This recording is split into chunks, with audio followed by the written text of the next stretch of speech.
Hey, what's up, everyone? Welcome back to the Football Goons podcast here for our Week 12 preview edition. Believe it or not, it is Thanksgiving week here in the United States. Time flies. It feels like it was just the new year.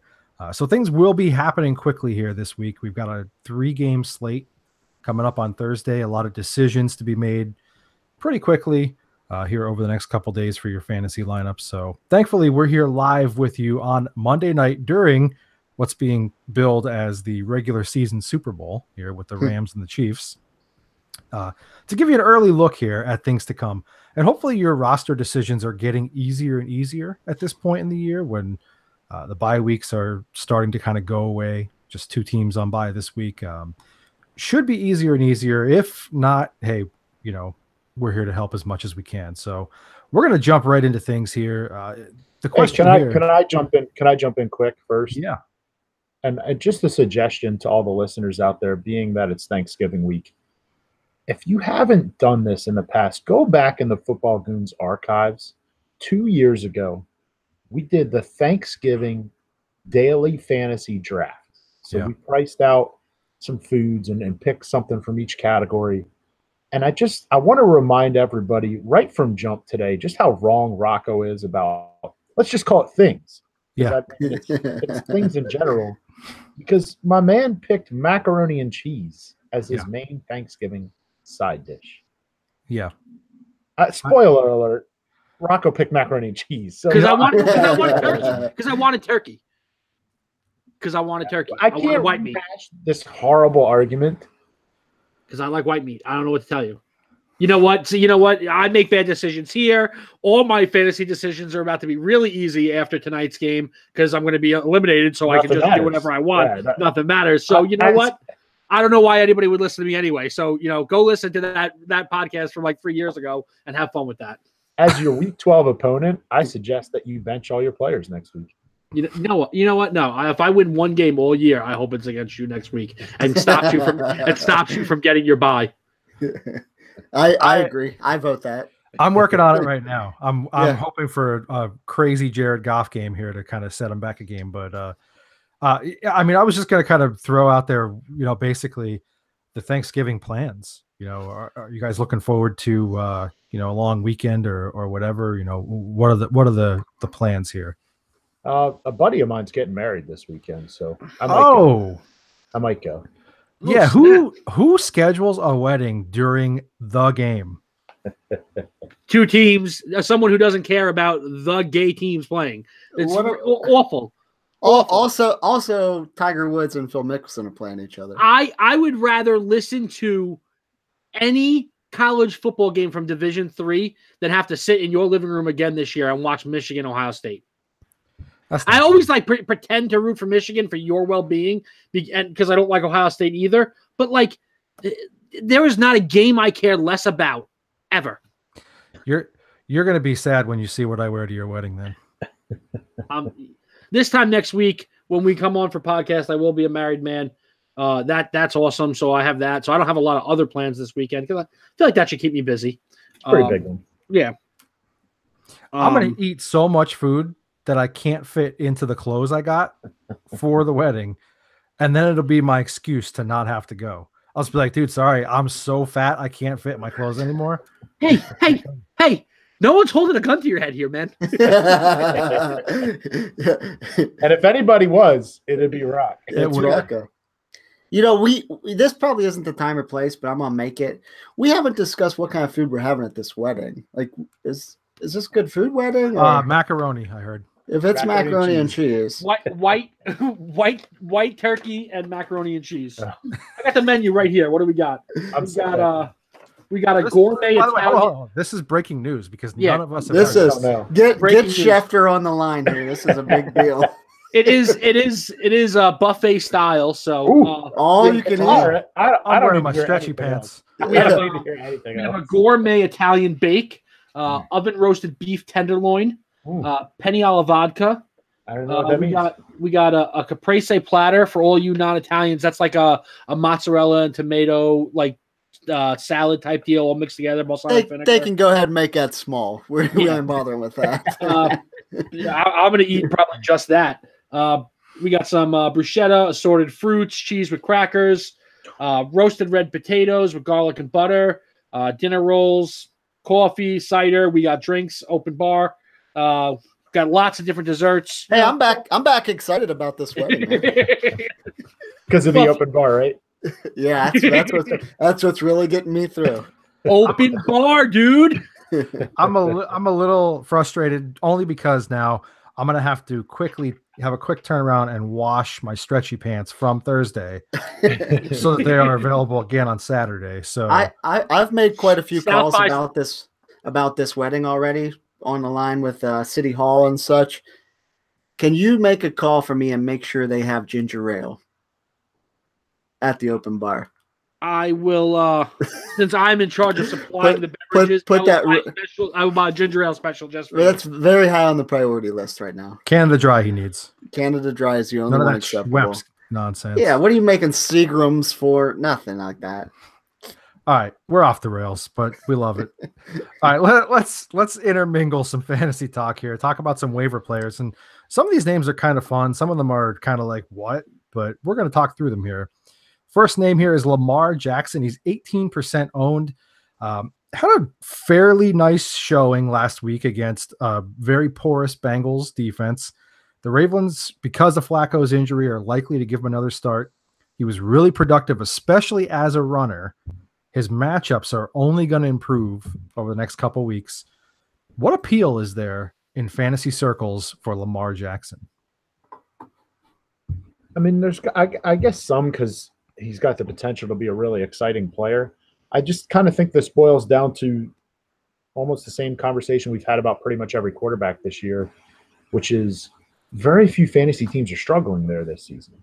Right. I mean, it's just been so, at the draft, we talked about deepest quarterback draft ever in the history of fantasy football, and that has played out. There are very, very few quarterbacks who have disappointed this year, and even the few that may be a little disappointing, you've got guys like Mahomes and Matt Ryan and Andrew Luck that were double-digit round draft picks that are top 5 quarterbacks. Yep. So while I'm not going to bang on Lamar Jackson, and maybe you're a Goff or Mahomes owner and you need somebody this week, then great, because as we talked about in this space last week, he's got an 11-point minimum rushing, and he actually ran for 107. Yeah. So, I mean, that's kind of where he's at, and tack on some passing, I guess. But I don't know. I think he's an all right player, but I don't know how many teams are really that much in need of him. Probably at least every other week he's going to rush for a touchdown too. Like right. Anytime they're in the red zone, you have to look for him to get a touchdown there. Mm-hmm. I think his real value is in daily plays, to be honest. Like he's going to be a cheaper option. He's not going to cost you the big bucks. But like Miles just said, and it was true this week, and I think it'll be true most weeks, because even the weeks that he doesn't give you 107 on the ground, he'll probably get your rushing touchdown. So his floor is going to be 6 points without anything passing. And then if he throws a touchdown or two, and then add in the yardage there, you're going to get a 20-point performance from one of the lower price quarterbacks on your daily lineups every week. I don't know that we have a lot more to say, but how much does it change for you if you're still playing in the archaic standard scoring, that 4 for passing, 6 for rushing? Some, just because, look, I mean, you can't discount the fact that he's going to be a candidate to run for a lot of yards every week. He's going to be a candidate for a rushing touchdown. And I don't think that they really even tried to really get him passing the ball yet. They ran the ball like 74% of the time on Sunday. And I think that that's going to kind of be the MO right now. Like, I don't know that this coaching staff really knows how to develop Lamar Jackson. So I think that's kind of why they kept the play calling the way they did. I wouldn't be shocked if these guys don't have Lamar's future in their hands, but I also don't think that it's sustainable for him to run 20 plus times with his frame, with some of the guys that he's going to get banged up against. So it improves it some, but my biggest thing is that they cannot let him run the ball that much moving forward. They just can't. All right, let's talk about another quarterback here real quick. And this one's interesting, not necessarily from like the, lather, rinse, repeat cycle that we've been on with Bucs quarterbacks, but Jameis Winston is only 9% owned. Again, you're probably not hurting terribly for a quarterback, But he right now, with Monday night still to go, obviously, is a top 10 scoring quarterback this week. And he played like less than half of a football game on Sunday. So he's starting again this weekend. Is this kind of like a mirage and you're just going to avoid it at all costs, kind of falling for the trap again? It's not even falling for the trap. Like, we've said this every week that one of these guys gets brought up whenever the switch is made. Like, who's ever playing quarterback for them is going to get you 25 points. Unfortunately, we don't know. It's not going to be in a win situation. You know what I mean? Like, this is 25 points no matter who's playing quarterback. But one of them every other week is going to have a bad game and throw 4 interceptions and get bounced for the other one. And then that guy will throw 25.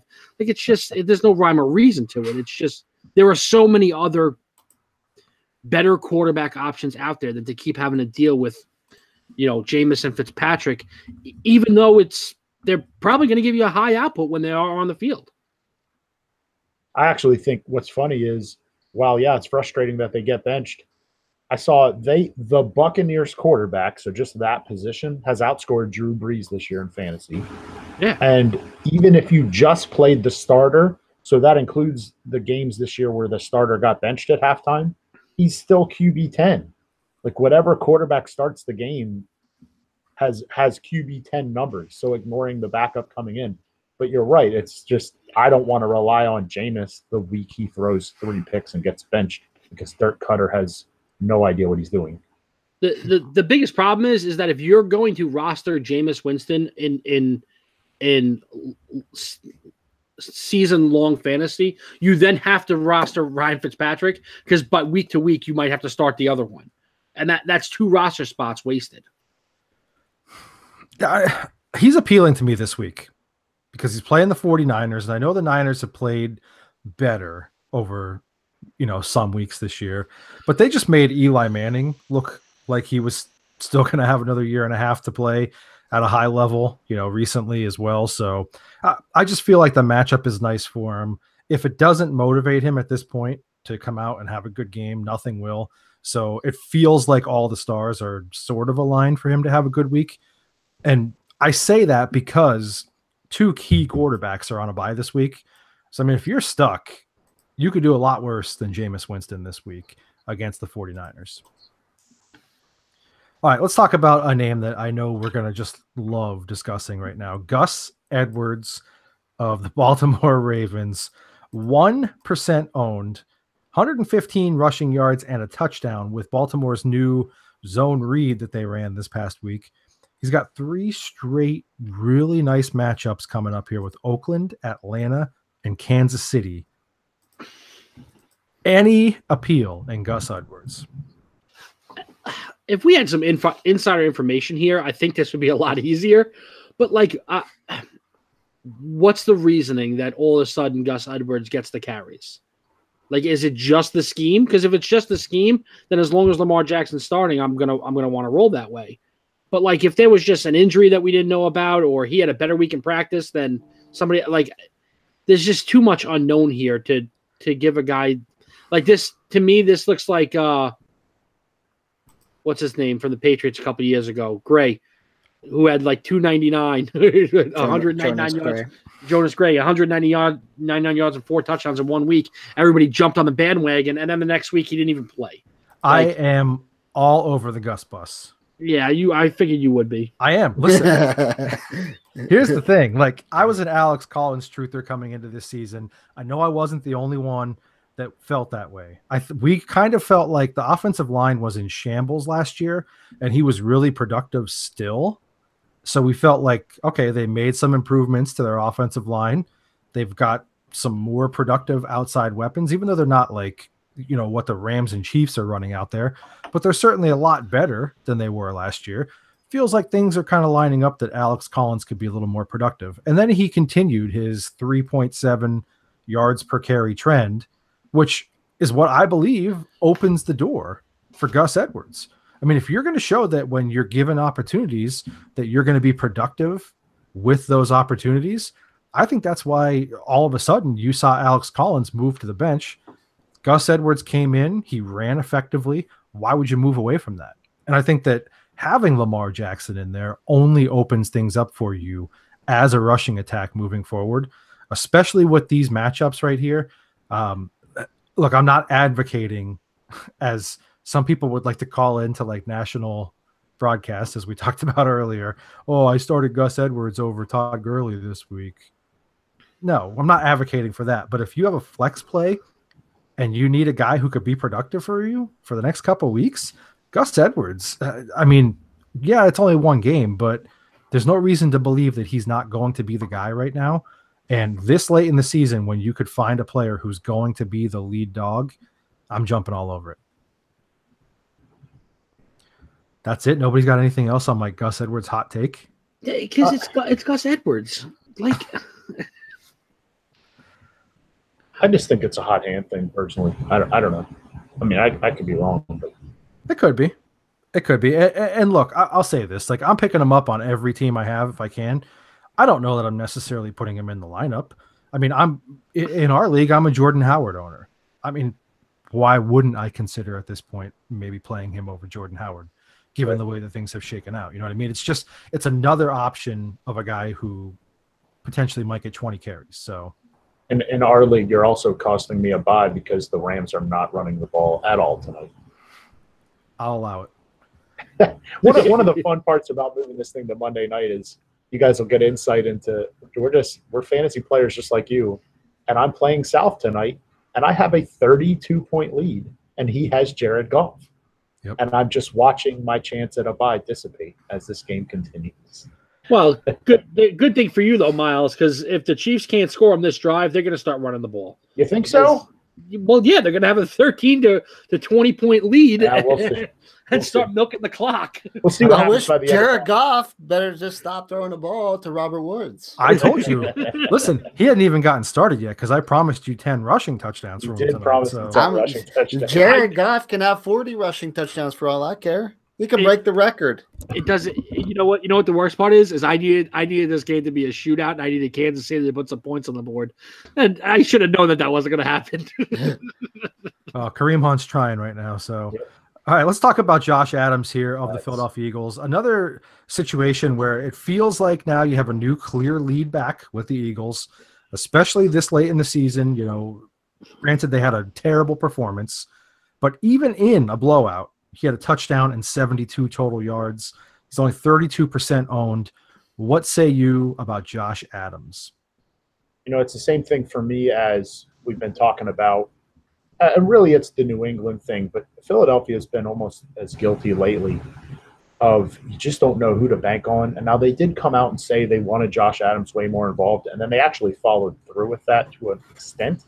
But he still didn't have 10 carries. And dropping a little knowledge on you, this is the first time in Philadelphia Eagles history that they've gone 4 straight games without a 10-carry running back. So that tells me, one, you're not committed to the run to begin with.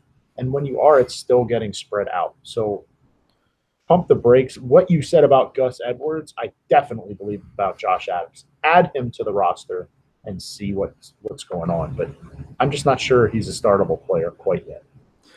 Yeah, I kind of agree with you. The only place that I'll sort of disagree here is game script. I mean, game script really got away, and he's not as great of a pass catcher as some of their other options. And he's still pretty decent in that regard too. So, but when you got down like that and you knew you were just throwing the ball basically every play, yeah, we don't know for sure whether or not it was just coach speak the week before that we have to get him more involved now. So again, it's a wait and see. But that's the only thing I would add to what you said. He was the guy if anybody was going to be the guy in that game. Though. Sure. Yeah, I liked where they were going with him early, and then the game got out of hand. That was going to be my argument point. But also Josh Adams, because Notre Dame, we should have known this. That just makes sense. He didn't go to Michigan; he went to Notre Dame. Yes, he went to Notre Dame, so he's due to be in jail anytime now. So I said Notre Dame, not Ohio State. All right. Just another point to reference here too. Josh Adams, that's 72 total yards. The Saints are the number 1 team against running backs right now.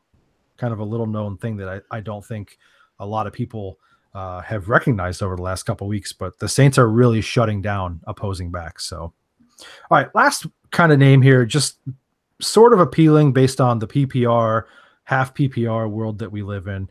Theo Riddick, he's only 32% owned. We've got a short week coming up right here. Kerryon Johnson, from all reports, will not be playing this week. Obviously, that could change because the team hasn't confirmed it. But the Detroit Free Press came out and said that, Kerryon is not expected to play. You still have LeGarrette Blount to contend with, but you're playing a tough divisional game here. This guy's a PPR machine. What level of interest is there in Theo Riddick? If we get confirmation that Kerryon's not playing this week, then I'm all aboard the Theo train in a PPR, because the Detroit Lions are not a very good run team to begin with. So you take away their best pure running back, and they're going to be just throwing the ball all over the field come Thursday. It's a short week, so they're going to go with things that they know rather than things that they don't. And they're not going to be trying to experiment with running backs that aren't Kerryon. So, yes, for this week, if we get no Kerryon, I'm all aboard the Theo Riddick train. I'm not sure I'm starting him in season long, but I will say he's my flex locked and loaded in my Thursday only daily stuff. Yeah. He's $4,800 on FanDuel, and there's some great names playing this week for Thanksgiving. Yeah. I mean, you're talking Breeze and Ryan at quarterback. You got Zeke, Kamara, Mark Ingram at running back, Julio, Michael Thomas at receiver, even Kenny Galladay's up there.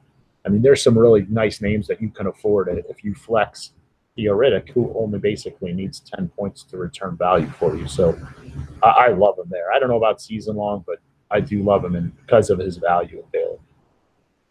Yeah, I agree. I think Daly's the only place to play him, especially because he's definitely not a long-term fix. He's never had more than 14 carries in a game in his whole career, so it's not like they're planning on that high. Bunch. Yeah, well, that was one time. He had 14 one time, and other than that, I think he's had double digits 1, 2, 3, 4, 5, 7 times in his whole career. So he's going to get some looks. They're going to throw him the ball because they do anytime he's on the field. If he's on the field for the majority of the game, he's going to get a fair amount of looks. So, I like him for daily for sure. Yeah, I agree. He's not really ever a threat for doing much, rushing the ball. And even for as good as he's been with catching the ball, he still doesn't score a ton. So, that's where the appeal is nice in daily. Because you're going to get a boatload of points, but for your season long, if you're depending on a touchdown from him, you're probably not getting it. So I would agree there. All right, let's take a quick second here and talk about our friends at Gorb. I believe Miles is going to tell us about our buddies over at Gorb. Yeah, this is somebody that's been with us from the beginning, and honestly, one of our inspirations for starting this podcast. This is something we talked about doing for a long time, and the message at Gorb, GHORBH, is just get hungry or be hungry. And what that means from them, positive atmosphere. They're trying to talk to people about really getting hungry and doing the things that they want to do and chasing kind of what your goals are in life. Otherwise, you'll always be hungry and wish that you had gone after them. So, that message really resonated with us, and it's something that we jumped on board to be a part of. Gorb.com is the website that you can head on over to and start spreading that message. Social media, the hashtag Gorb is all over the place, and you can get yourself some really comfortable swag, sweatshirts, T-shirts, men, women, children, all kinds of sizes. We all love our stuff.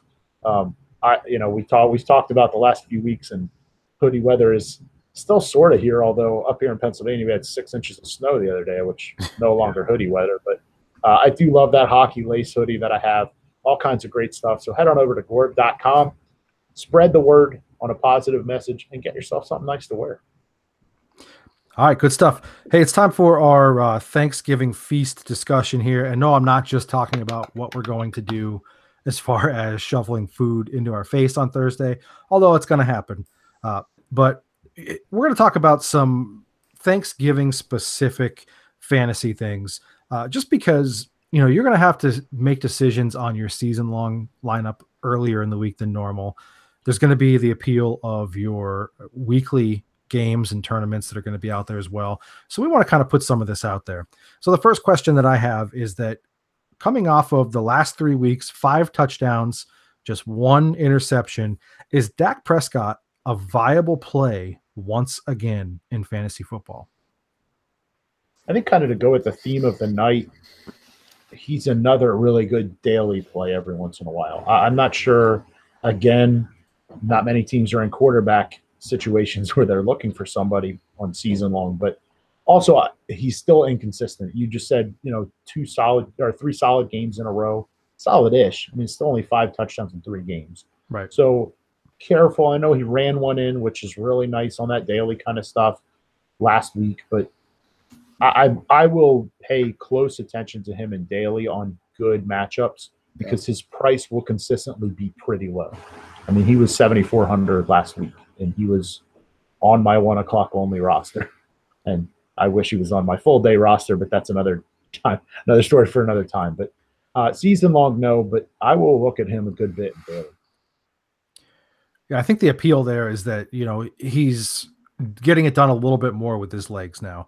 I think he realizes that, in order to open things up for himself in the passing game, he's got to run. With that said, I'm still out on him. Look, he's got a game coming up here against the Redskins. In 5 career games against the Redskins, he averages like 200 yards passing. He barely averages a touchdown per game against them in 5 career games. I just feel like this is a situation where Zeke has to be dominant. They have to let him run the ball 25 times, just let him pound away. And I know the Redskins have been good against the run, but that just has to be the game script this week. It just does. They've been good against the pass too. But even though he's been better, significantly better, he's still only QB 12 through the last 3 weeks. Right. So if your guy got hurt, maybe you have Alex Smith or your guy got hurt and there's just, every team roster is a backup for some ungodly reason. Maybe you had Alex Smith. You should have had a backup. Just don't lie. You had Alex Smith. I had Alex Smith, and then just a couple minutes ago, I remembered that I wanted to pick up Jameis Winston, so I hurried over and did that. But you could do worse, but you could do better too. Yeah, I think that's what kind of sparked this for me. I was surprised by how many people were jumping back on, after the last couple of weeks here with Dak Prescott. I'm not there yet. I'm still pumping the brakes hard. Well, you hate him too, so there's that. Yeah, but I mean, at the same time, like I was the guy that pounded the table for Dez just because I thought like the opportunity would be there. So, as you get the real-time reaction of another Jared Goff touchdown from the 5-yard line again. Todd Gurley is just on mind. Oh, he's out of bounds though, so we're good. He's out of bounds. Let's take a look at the replay. I gotta take a look at the regular play. I'm like 5 minutes behind. What the heck? Catch up, Comcast. My whole thing with any quarterback that we're going to talk about is the same. I mean, it's the same argument we have all the time. Even an improved Dak playing a little bit better is still not a top 12 fantasy quarterback in the NFL. It is. It's exactly 12. Exactly.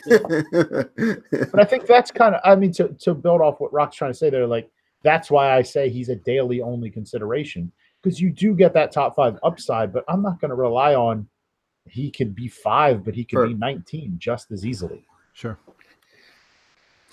All right, so let's talk about another quarterback here. Given the quick turnaround and the matchup this week, would you play Matthew Stafford this week? I mean, not too long ago, this was a given. Heck no. I'm not playing anybody against Khalil Mack. I mean, the Bears. You want to talk about, I'll save my Matthew Stafford argument for a couple of minutes down the road. I'm gonna hold. I guess the spoiler alert to those of us who know the agenda. Yeah. No, I mean, you can't totally. I said about the Bears, you can play guys against them, I guess, but why are we playing Stafford? Period. He's just not been real great this year. Yeah. I'm not playing him. And I think that there's still this perception out there that he's like a QB1 must play. Get past that. Yeah. Get past it, because he's not. It's just not happening. And look, the Bears are a nightmare right now to play against. They're red hot. The defense is continuing to get better every single week. Can you believe that in a pro league, a Yahoo Pro League, I picked them up 3 weeks ago? Like somebody that paid a substantial sum of money to join this league dropped the Bears defense. I'll take it for you. All right. So do you envision Traquan Smith having another big game this week, or you kind of see like another drop off like the last time he had a big game? I wouldn't go full drop off. I mean, Atlanta's not great against the pass, to say the least. They're certainly weaker against the run. But the last time, I guess mostly his role is solidifying a little bit.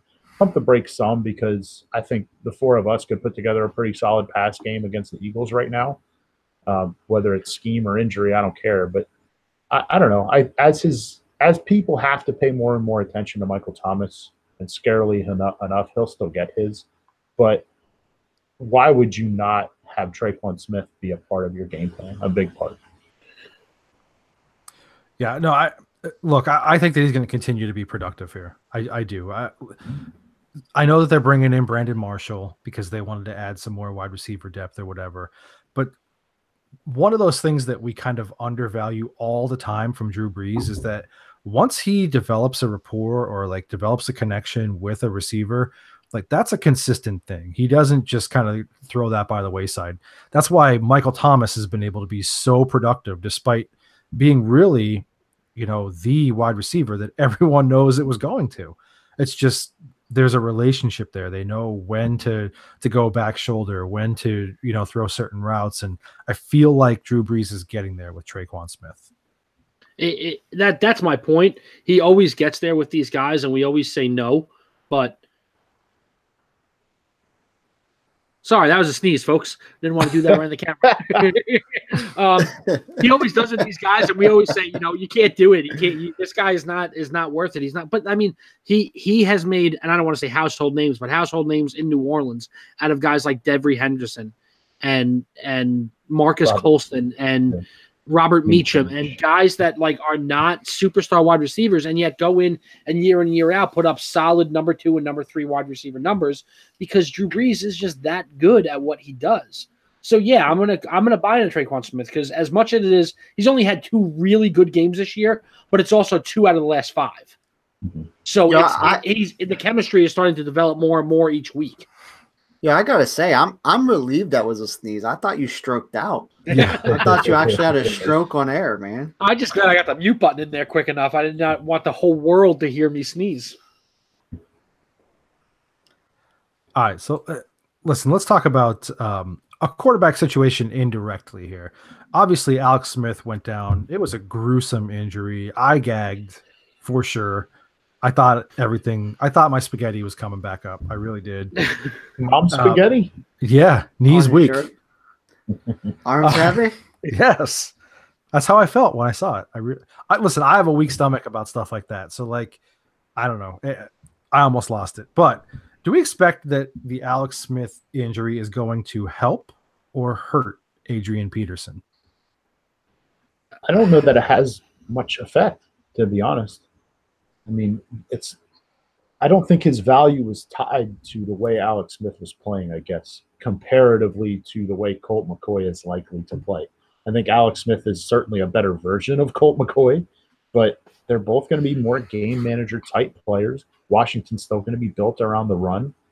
And it says a lot that in the game, whether Smith was in or McCoy was in, Peterson was doing some work. And even with an injured line, a really beat up line. So I'll continue. I only own 1 share of Peterson. I'm going to continue to roll him out there as I have been. Yep. I don't expect a boost, and I don't expect him to falter. I just keep playing him the way you were. I actually do expect a boost in numbers. I think they'll rely on him more. I also think that the numbers will go down because they will be a little bit more predictable. But I think in the end it evens itself out. So I could see more touches with a slightly lower yards per carry because they're going to stack the box because Colt McCoy doesn't scare you. Unless Colt McCoy comes out this Thursday, I mean, it stinks that it's on a short week for him, but unless he comes out this Thursday and can, do work and prove that you got to play them honest, they're going to stack up, probably 8 in the box for AP and say, all right, Colt McCoy, you got to beat us.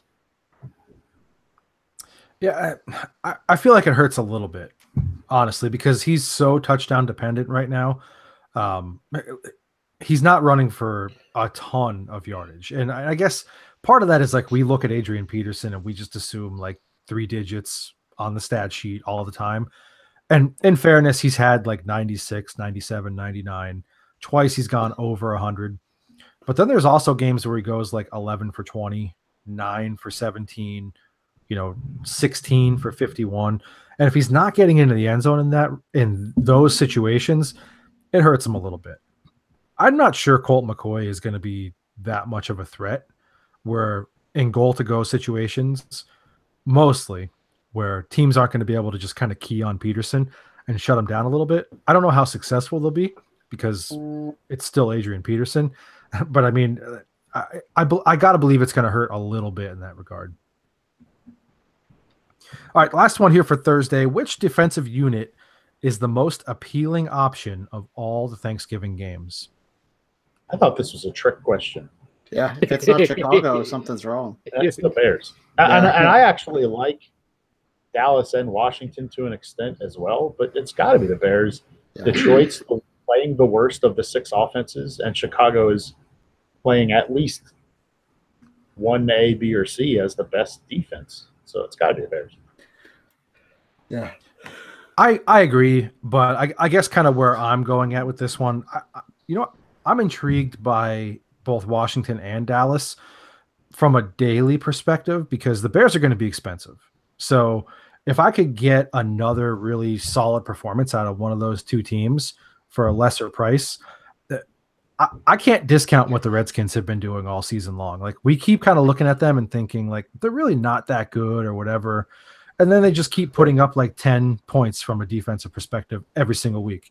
They're turning teams over in goal to go situations a lot. They're not giving up a ton of touchdowns basically. So I don't know, they're appealing to me, but the Bears are the best play, but for your value, I'm sneaky in on the Redskins.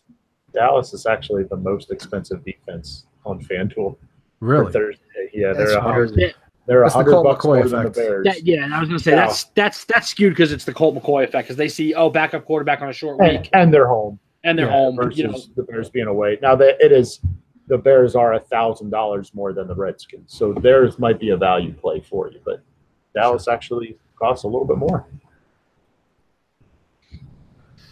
All right, hey, let's talk about real quick here and update our No Shave November. For those of you that don't know, we're participating in No Shave November this year, and the whole goal here is not to just look like a couple goofy guys, with bigger, longer, stragglier beards, but it's to raise awareness and funds for pediatric cancer research through the Children's Hospital of Philadelphia. And if you check out our social media sites, Facebook, Twitter, I just reposted the link today to that cause. You can go there directly, donate through PayPal, through a card, whatever method you want to, if you're so inclined to help us raise money toward that great organization and all that they're doing for pediatric cancer. The great thing about it is it's really the idea of just donating what you would have probably spent for that month in shaving. So for razors or shaving cream, whatever it is, any amount counts, honestly. Like we're not looking for you to go and peel back your budget and say, I spent $7 to shave last month, I'll give $7. If you want to give $1, you want to give 10, you want to give 20, whatever you feel inclined to give. The whole goal behind this is to raise money for a really good cause. We're behind it. We support it 100%. Obviously, Deal is a cancer survivor himself. My daughter was treated by the Children's Hospital of Philadelphia. Basically her life saved there. So it's a near and dear cause to our heart, a good cause, something fun that we could rally behind. Anything you could do to help, we would appreciate it. Check out facebook.com/footballgoons or @footballgoons on Twitter if you want to donate there to help us. All right, let's talk through some fantasy stuff here as we head into week 12. Just some kind of off the cuff kind of stuff, observations that I made over the last week. Has DJ Moore eclipsed Devin Funchess as the go-to wide receiver now in Carolina? I mean, number one receiver, Devin Funchess. Can we have that argument again? Number one receiver, Devin Funchess from Michigan. I don't know. I don't pay attention to schools that don't matter. Yes. he's more exciting with the ball in his hands. He's more electric. He does more things. He gives you more options, more versatility. Devin Funchess is a great go up and get it jump ball type of receiver who started to develop a little bit more of his game, but that's going to take a back seat as more and more real offensive weapons come onto that Panthers team. I don't know that I agree. And look, I know like all the DJ Moore hype is off the charts after the week that he put together this past week. And rightfully so. Like, look, he's an explosive kind of player where like he can make things happen for you. But when they get goal to go, they're still going to Devin Funchess. It's not always converting because their offense is still, for some really weird reason, super, super sloppy, which I'll never totally understand. But multiple different times over the last couple of weeks now, Funchess has been the guy targeted in the red zone. Until that kind of stops happening, I don't know that Moore is reliable enough to me to say that he's clearly the best option on that team. All right, so two struggling offenses featuring elite backs that we're going to talk about here. So who's the better play the rest of the season here, David Johnson or Leonard Fournette? I'm a sucker for Leonard Fournette, but I think the reason I'm a sucker for Leonard Fournette is kind of like what we just saw. Like, he went over 100 yards against the Steelers after not playing. He has that type of potential that once he gets there, he's there. He's the main back, and that was with them splitting time. I mean, at one point in the first half of the game, they showed that like the other two backs, Yeldon and Hyde, were both getting touches, and it's Leonard was out rushing them almost 3-1. Like, so yes, those other backs are getting touches, and yes, they're productive in the game, and yet Fournette is still the guy I want to own there. Yeah, I agree. He just gets the ball so much. Yeah. And I don't have much more like analysis than that. Gets the ball a ton. Yeah. Look, I think we all kind of expected like he was going to kind of be phased in. That's not been the case. Like, they're just hammering away, Ken, with Leonard Fournette. So I still don't know that I can completely trust like what's going on in Arizona with the coaching staff. So that's why I would lean toward Fournette, because he's going to get a ton of touches in both regards, catching it, running it. It doesn't matter at this point. And I honestly think beyond that, from a coach's perspective, if I'm Arizona, I really, really want to work this timing with Christian Kirk and Josh Rosen. I know what I have in David Johnson, and I know that if I can get the Kirk Rosen thing going, we've got a shot next year to have a pretty solid offense. If I'm Jacksonville's staff, why do I want Blake Bortles with the ball in his hands ever again? Right. Never. Just give it to Fournette. Yeah. All right, here's a fun one, just because I think this is a player we've all followed pretty closely for a long time here now. So how much more do we need to see from Andrew Luck before he's an elite quarterback play again each week? Now, look, I know we've kind of felt like he's been there, but whether you could believe it or not, nationally, that perspective up until this past weekend still hadn't been there. People were still questioning whether or not Andrew Luck was a lock to play. It's just so crazy. Like, what more do you need to see from that man to prove that he's an elite quarterback play? Like, he came into this league with like hot garbage and went 11-5, 11-5, 11-5. Fantastic statistical seasons. And when he was on the field, he's great. He turns the ball over a little bit too much, but not like super duper too much, like 25 interceptions from Eli Manning back in the mid 2000s. Like, it's not that high, but the only thing that was holding him back was the scare of his shoulder injury. Once he came out in like week 2 and proved that wasn't a thing, he vaulted right back up for me, and I don't see why he wasn't for everybody else. I think it's always been less about Andrew Luck's ability. I mean, you can see from Jump Street he's an elite talent at quarterback, but the turnover thing has a lot to do, maybe more to do with the pressure on him. And now it's not so much that everybody doubted, is he an elite quarterback? It's more, is he an elite fantasy player because he keeps throwing picks because he's constantly running for his life? Well, he hasn't been touched. He's been hit, literally hit 3 times in the last 5 weeks, 0 sacks. And he is shredding people, absolutely shredding people. And what else you've seen in the last 5 weeks? Now, he threw 3 picks against the Jets, but the last 4 games, he only has 1 interception. And that was against the Jags. They tend to do that. You know what else he did against the Jags? 285 and 3 touchdowns. Tennessee, number 1 scoring defense in the league coming in. 297 and 3 touchdowns. Dude is matchup proof.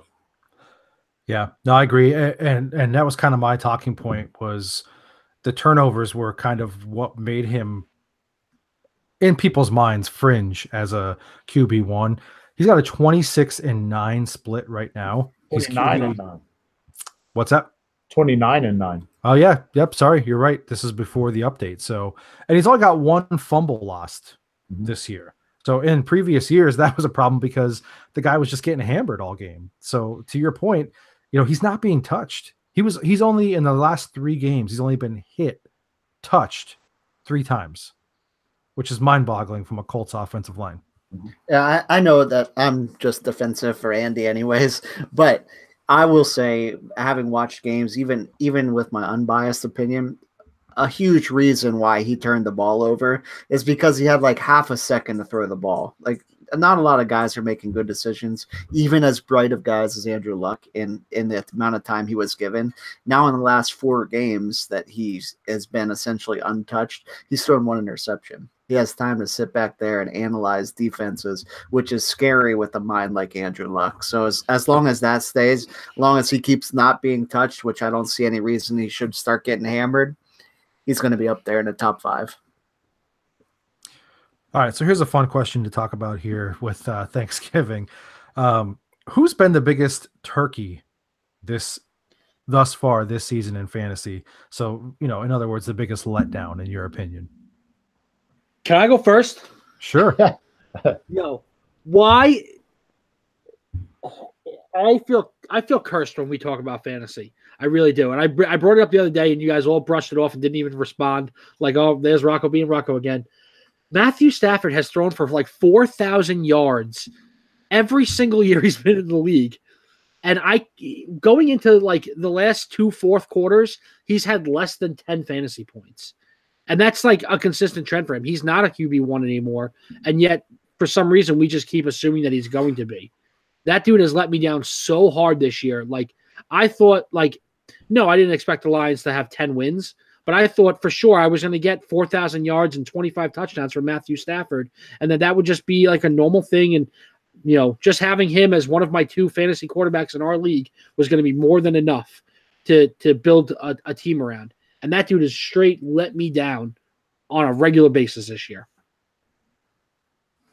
No, I mean, you could certainly make a solid argument in that regard. But to me, based on where people were taking him and what the expectations were from him, it's got to be Rob Gronkowski, right?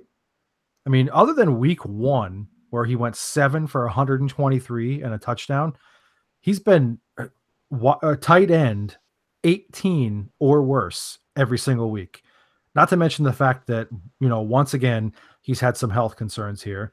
And beyond that, it just looks like he doesn't care anymore. Like, it feels like he got talked back into coming back to play another season by #Tommy to make one more run at it. And then after the first couple weeks, when he was like, wait, I'm just getting destroyed again by guys. I don't like this anymore. I should have walked away. I should have went to WWF like I thought about in the off season. It just feels like he just doesn't care. Like, the motivation to really get back to the field, it doesn't feel like it's totally there. It just feels like he's kind of waiting it out until they get to the playoffs, and then he'll show up and kind of do his thing. That doesn't do anything for anybody in fantasy. I mean, luckily I didn't have him really anywhere, but considering where he was drafted, he's got to be the biggest letdown of this season. I think you're wrong, sir. Well, tell me why. I got a bigger letdown from a more expensive draft price in Dalvin Cook. I am very thankful to have 0 shares of Dalvin Cook this season. He has missed 5 games entirely, and in the 5 he played, only 3 of them were double digits, and it was 10.5, 10.5, and 12.9 points. He has yet to see the end zone at all this season. He only has 324 yards from scrimmage, 2 fumbles lost. I mean, it's just that's not a lot of yards. And what did he have, like a 75-yard run in week 9 against the Lions, 70 couple yard run. So you're talking about, we had the fight 2 years ago about David Johnson about Jay Ajayi getting a lot of his percentage in 3 games. This guy had like 30% of his yards in one play this season, and 2 fumbles and no touchdowns from a guy who was absolutely at worst the second-round pick in every single season-long league this year. That's tough. My turn, huh? Yeah, Dalvin Cook. I mean, you can just jump on if you want. Yeah, I mean, I had Dalvin Cook. Move along. No, I answered this a little differently.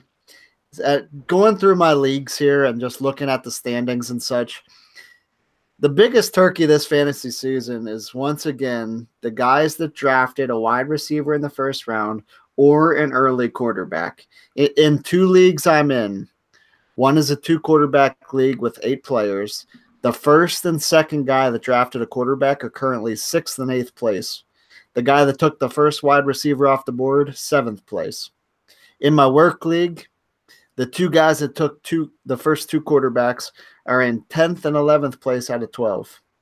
The guy that took the first wide receiver is in 12th place out of 12. Stop doing this. It's not even that Antonio Brown is having a bad season. You missed out on really good running backs. You don't have Alvin Kamara as a result. And it's so maddening because the real turkeys here are early wide receivers and early quarterbacks. They turn you into a turkey. They're turkeys. There's just a whole what's gaggle? Is it gaggle? What's turkeys? Flock? Yeah. No, that's geese. That's geese. I don't know. Is it flocks? Is it bunches? No, it's a flock of seagulls, right? Is it a pride? Is it a pride of turkeys? It's a martyr. A martyr. No, that's owls. No, that's crows, and it's a murder. A murder. There's something. I know all the other ones. It's a pride of lions. I know all of it. It's a school of fish. Maybe we're gonna say it's an unschool of turkeys. It's a non-school of turkeys. It's an elementary school of turkeys. That's what this turns you into, a preschool of turkeys. You know why you don't know it? Because they're turkeys. They just get killed for Thanksgiving. I don't even what good would a turkey ever be other than that? Because it's called a rafter of turkeys. A rafter of turkeys. So it's a preschool of turkeys, and makes sense. It just ruins your whole season. It just ruins it. Start preparing for next year, because if you draft an early quarterback, early receiver, you're already out of the playoffs. Just forget about this year. Move on. Wait on quarterback, wait on receiver next year, so we don't have to talk about this. All right, so on the flip side here, who are you most thankful for personally this fantasy season? A rafter of turkeys? Yeah. That's why you didn't know. I mean, who knows that? I'll jump in. Jeeves didn't even know that. I went to ask Jeeves. He didn't even know that. That's really still a website? Sure. Ask.com. All right. Anyways, I'll jump in first here. I was very fortunate, and I covered this back in August. I won a lot of lotteries this year. I was really, really fortunate when it came to draft lotteries. And I have 3 shares of Todd Gurley in my 8 teams. And I'm really juiced about it. And I'm even the leagues where I don't have him, I'm really thankful for Todd Gurley, because as a fantasy player, you can put in all the research you want and do all the legwork, and you have zero control of the outcome. You just hope you're right. And it's been years since we were right with the first overall pick. It's been years, and including Todd Gurley just a couple years ago, where he struggled mightily because he got Jeff Fisher, and then David Johnson got hurt, or Lev Bell was getting hurt.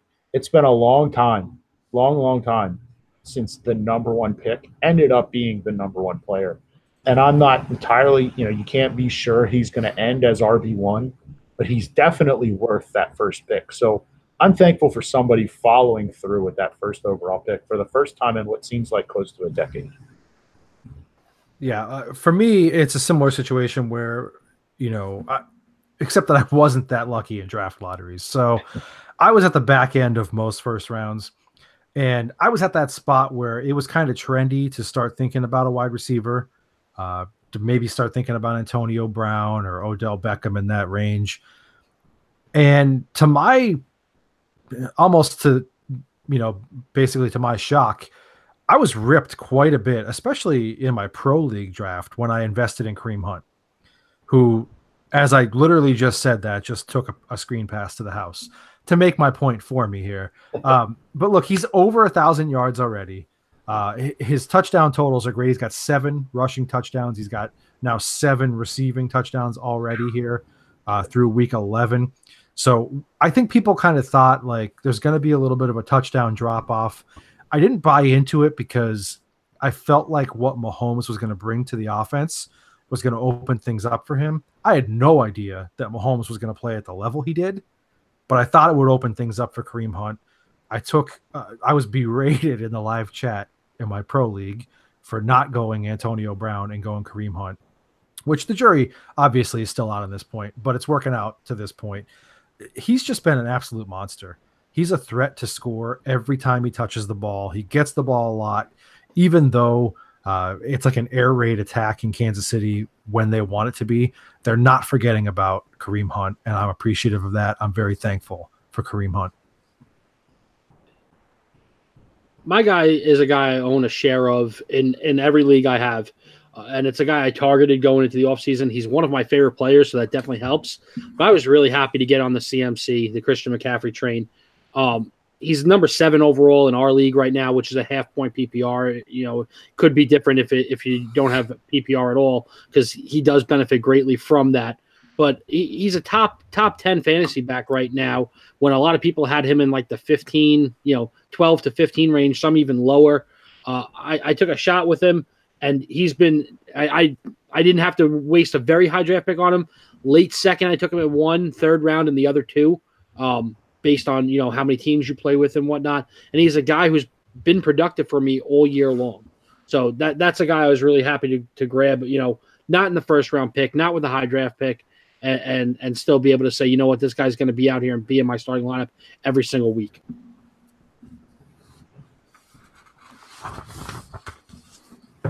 I'm most thankful for all my first round draft picks because they made it. They're paying off. They're not injured. They're not wide receivers. They're not quarterbacks. They're running backs that are playing well. It happens to be Alvin Kamara, who I traded just at the right time with some others, bench players, but I traded Alvin Kamara for Ezekiel Elliott and Julio Jones, which is going to win me a championship. And then the other 2 were Ezekiel Elliott. So they were worth my time. I'm thankful for my first round. All right. So one last order of business here. Just a fun question based on what's coming up this weekend. The over-under is set at 30 and a half minutes before Rocco and South fight at Rocco's wedding. What are you taking? If we can count the 30 or under as like once the actual wedding is done and we get to the reception, I'll take the under. This ceremony better not be 30 minutes. Yeah, no, it's not going to be, but I'm going to be like doing stuff and taking pictures, and I'm not going to be around Idiot South for, probably the first 30 to 35 minutes. And then once that's done and over with, if we start the clock from there, it's definitely under 30. So where are we starting the clock at, South? From the first time that he sees me. Then it's over. Then it's over. Then I'll bet the over hard. Wait, this brought up a bigger issue, though. If we only knew the guy who was officiating the wedding, yeah, well, that's to find out time-wise. That's the thing here. Miles, you have no control over this. You're the only one that has no control. Correct. Like my part of controlling it is I can talk as long as I want. I mean, I can be I'll be up there for 4 hours. I can say a lot of stuff, man. That sounds terrible. Rocco could run off the stage and drop kick him. Or South could just come up and give him the Stone Cold Stunner right on the stage. I might. So like Miles is literally the only one that has no control. I mean, I guess your control could be you could intercept the drop kick or the stunner. or give me the stunner. That can be your part. South, here's a question that will help me answer this better. South, what time does the Michigan-Ohio State game start? Noon. Okay, perfect.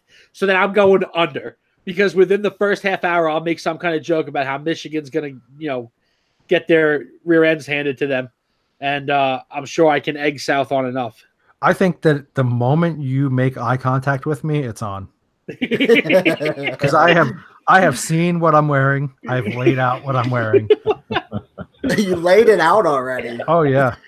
I swear we lay out what we're wearing. Well, I do too, but not a week in advance. I swear to you on all that is holy, on my future marriage, I swear to you, if you come in dressed in that Michigan tie, we will fight within the first half hour. Take the under. If you're a smart better, take the under. All right, listen, that's going to be it for this week's edition of the show. Good luck to everybody in Week 12, and good luck to Rocco, our guy, as well here as he goes and gets married this weekend. Good luck to all of us as well, that we survive random upstate New York and doesn't get like 6 feet of snow on Saturday. So check us out, facebook.com/footballgoons, @footballgoons on Twitter, and right here on our YouTube channel as well. The Football Goons YouTube channel. We like to interact with you guys on social media, so hit us up at any time, and we'll be sure to get back to you. Footballgoons.com is where you want to be all week long. The pod will drop tomorrow morning, obviously. Wednesday morning, we'll have our Goons, Ghost, and Daily Picks for Week 12. And then Thursday morning, our updated Week 12 fantasy rankings will hit the site as well. We always look forward to hearing from you guys. So, again, hit us up on social media. Check out footballgoons.com, and we'll catch you guys next time.